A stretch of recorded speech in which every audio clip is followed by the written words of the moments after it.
कोल्हापुरातील प्रभाग क्रमांक 12 महालक्ष्मी मंदिर इथल्या इच्छुक महिला उमेदवाराला सोशल मीडियावरून अश्लील शब्दात धमकी देण्याचा प्रकार उघडकीला आलाय।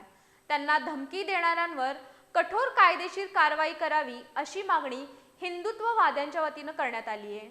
हिंदुत्ववाद्यांच्या वतीने या मागणीचे निवेदन आज शहर पोलीस उपअधीक्षक प्रिया पाटील यांच्याकडे सादर करण्यात आलं। याची सखोल चौकशी करून संबंधितांवर कारवाई केली जाईल अशी ग्वाही शहर पोलीस उपअधीक्षक प्रिया पाटील यांनी यावेळी दिली।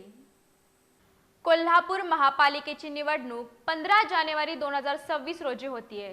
या निवडणुकीसाठी महालक्ष्मी मंदिर परिसरातील प्रभाग क्रमांक 12 मधून रश्मीताई साळोके या इच्छुक उमेदवार आहेत।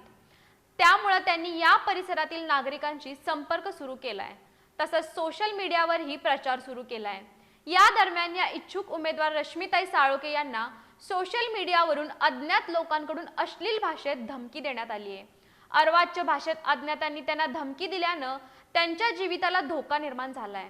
त्यामुळे रश्मीताई साळोके यांना सोशल मीडियावर धमकावणाऱ्या लोकांवर तत्काळ कठोर कायदेशीर कारवाई करावी अशी मागणी करत कोल्हापुरातील हिंदुत्ववाद्यांनी आज सायंकाळी शहर पोलीस उपअधीक्षक कार्यालय गाठलं।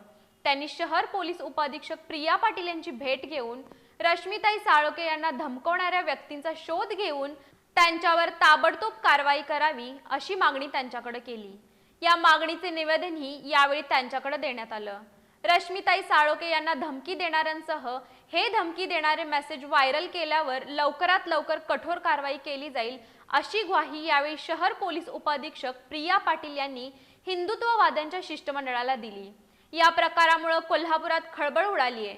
यावेळी रश्मीताई साळोके, हिंदू एकताचे गजानन तोडकर, दीपक देसाई, बंडा साळुंके, उदय भोसले, निरंजन शिंदे, संदीप सासने, विक्रम जरग, अनिरुद्ध कोल्हापुरे यांच्यासह विविध हिंदुत्ववादी संघटना, पक्ष यांचे पदाधिकारी आणि कार्यकर्ते उपस्थित होते।